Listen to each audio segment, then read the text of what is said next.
Nu, Sandi, varam apsveikt ar, jāsaka, visai notaļ interesantu trešo spēli pusfināla sērijā, kas beidzās ar laimīgām beigām un iekļūstam lielajā finālā. Kāds tavs komentārs par šīs dienas cīņu kopumā? Vispirms noteikti paldies Valkai par šo sēriju. Noteikti ļoti labs pretinieks pusfinālā. Un neviena spēle nebija tāda, kad mēs kaut kādā ziņā varbūt gājām pēc tās pirmās tieši spēles ar tādām domām, ka tagad jau tā arī viss sērija aizies. Uzskatu, ka mēs ļoti respektējām pretinieku. Jā, tiešām paldies liels Valkai par šo sēriju. No mūsu puses, no manis precīzāk, es esmu priecīgs, protams, ka būs arēna. Bet es noteikti neesmu pārsteigts par to. Es zinu, kas ir tam visam apakšā, un es uzskatu, ka tas ir tikai pelnīti. Bet darbs ir jāpaveic līdz galam, un mums ir pietiekoši daudz laika sagatavoties tam. Jā, sezona vēl ir jānoslēdz un uz pozitīvas nots. Atgriežoties vēl šīs nedēļas sajūtās, atgriežamies no Kocēniem ar rezultātu 2-0 sērijā. Droši vien, ka piezagās mazliet kaut kur tāda pārliecība, kas šodien ļāva to labo sākumu uzreiz paķert. Pavisam noteikti. Tev braucot apakaļ uz mājām ar 2-0 pārsvaru, tas ir... Es neteiktu, ka tu drīksti atlaist kaut kur un teiksim tā, mazāk gatavoties trešajai spēlē, jo trešā spēle būs vēl karstāka. Trešā spēle būs vēl vairāk tā spēle, kuru gribēs tieši Valka uzvarēt, jo viņiem vairs nav kur atkāpties. Bet, protams, ir patīkami braukt ar 2-0. Tajā pašā laikā mēs arī zinājām, ka mēs ar šo 2-0 braucot mājās mazliet varbūt sev patraucēsim kaut kur galvās ar to, kad viegli ir aizgājis varbūt. Un es ticu, ka katram vajadzēja mazliet pašam ar savām domām pastrādāt, lai saprastu to, ka šajā trešajā spēlē nekas tik viegli nenotiks. Un tas darbs būs jāizdara. Jā, izskatās, ka izdarījām.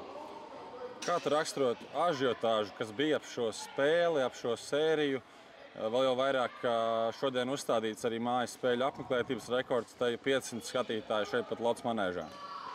Ja, es uzskatu, ka florbols vispār Latvijā ir vienmēr labi apmeklēts, it īpaši jau play-offos un vēl pirmajā līgā. Personīgi domāju, ka mēs kā organizācija taisam vienu no lielākajiem sporta pasākumiem vispār pilsētā. Un mēs tikai turpinam augt un gribam, lai ir vēl labāk, vēl noslīpētāk gan skatītājiem, gan mums pašiem, gan pašam pretiniekam atbraucot. Man tā grūti varbūt kaut ko vēl vairāk pateikt, bet es uzskatu, ka ažiotāža noteikti bija. Un, tur jau laicīgi var nedēļas vidū redzēt visos sociālos tīklos, kad to spēli gaida. Pats iesāki sezonu no rezervistu soliņa kā pārstāvis, pēc tam sezonas gaitā atgriezies. Vai vari teikt, ka šobrīd esi jau uzņēmis tādu, gandrīz jāsaka, labāko formu, kas to šobrīd var būt, un uz arēnu būsi tas, kurš būs 100% gatavs? Pavisam noteikti.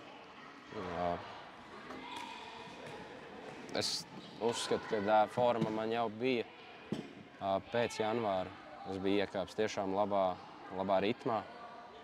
Mazliet ik pa brīdim kaut kas izlec, protams, nav saistīts īsti ar traumām. Varbūt veselības problēmas, kas grib, lai tevi mazliet atmet uz apakaļ. Bet tas, man liekas, viss pieder pie lietas. Nevar viss notikt viegli, nevar viss notikt kā pa sviestu. Un ar to arī es uzskatu, ka es kļūstu labāks. Un tā forma nāk arī no tā, ka es spēju tikt galā ar savām veselības problēmām, mentālajām varbūt arī. Tas viss iet kopā. Es pārliecināts esmu, ka uz arēnas braukšu labākajā formā. Tad noslēdzošais jautājums tieši par spēlēšanu Arēna Rīga. Tas būs lielais fināls, un tavā spēlētāja karjerā pietiekami daudz spēļu bijuši, kas ir atbildīgas, kas ir lielā arēnā, bet Arēna Rīga droši vien ir kaut kas ļoti sportistam ilgi gaidīts. Jā, noteikti. tas ir tas, uz ko iet, manuprāt, katrs florbolists, kurš redz, ka viņam ir iespēja spēlēt arēnā sezonas beigās, finālā, neskaitot tikai virslīgu. Tā ir mūsu gadījumā pirmā līga, un es atnākot atpakaļ, es uzreiz zināju, kāds ir uzdevums, kāds ir mērķis mums komandai, un uz to kopā mēs ejam. Jā, es uzskatu, ka spēlēt arēnā ir privilēģija, reti kurš to dabū izbaudīt savā karjerā. Un, paldies visiem apstākļiem, visiem notikumiem, kas ir bijuši līdz šim, kas ir ļāvuši mums panākt to, ka mēs tur spēlēsim. Paldies, Sandi! Vēlreiz sveicam ar uzvaru. Noteikti tagad laiks atkal kārtējo reizi mazliet pārgrupēties, sakārtoties, uzzināt, kas būs mūsu pretinieki finālā un attiecīgi doties uz pašiem sezonas, teiksim tā, galvenajiem notikumiem, uz sezonas kulmināciju finālspēlei arēnā Rīga. Paldies! Tiekamies arēnā!